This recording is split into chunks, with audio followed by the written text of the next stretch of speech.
રસ્તામાં જાઓ અને મારા બે ભાણા કૃષ્ણ અને બલરામને તેડીને આવો। એ સમયે અક્રૂરજી સંધ્યાનો સમય છે। સંધ્યા સમયે માં જશોદા વૃંદાવનના પાદરે બાલકૃષ્ણની રાહ જોઈને ઊભી છે। નિત્યક્રમ છે માં જશોદાનો, નિત્યક્રમ છે।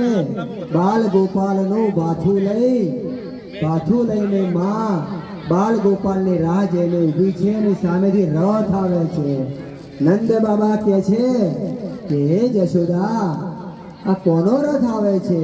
જેમ જેમ ધીમે રથ આવે છે, ધીમે ધીમે નજીક આવે છે એટલે કહે છે આ તો અક્રૂરજી છે, વસુદેવના ભાઈ અક્રૂરજી છે।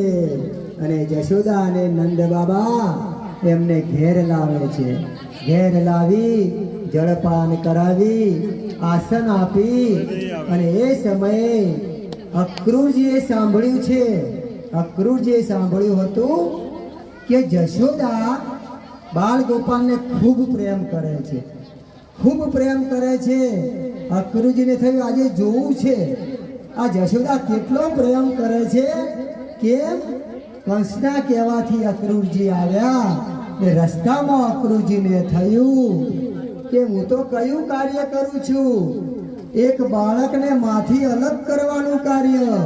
એ અક્રૂરજીને પછી ખબર પડી, રસ્તામાં વિચાર આવ્યો કે કંસે તો કહ્યું, પણ આ તો જે જશોદા જે લાલાને લાડ કરે છે એ લાલાને માથી અલગ કરવાનો છે।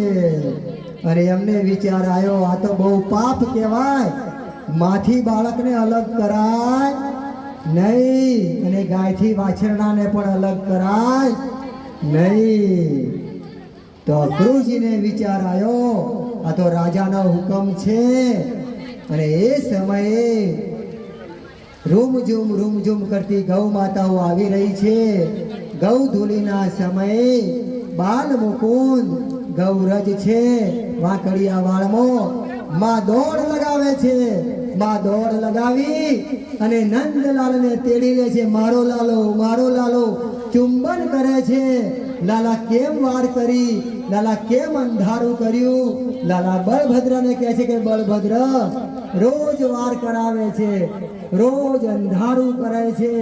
બળભદ્ર વહેલા આવતા હોય તો અને લાલો માના ખોળામાં આવે છે। માં એક બટકું ખવડાવે છે માખણનું અને લાલો માના ખોળામાં આવે છે। તે વખતે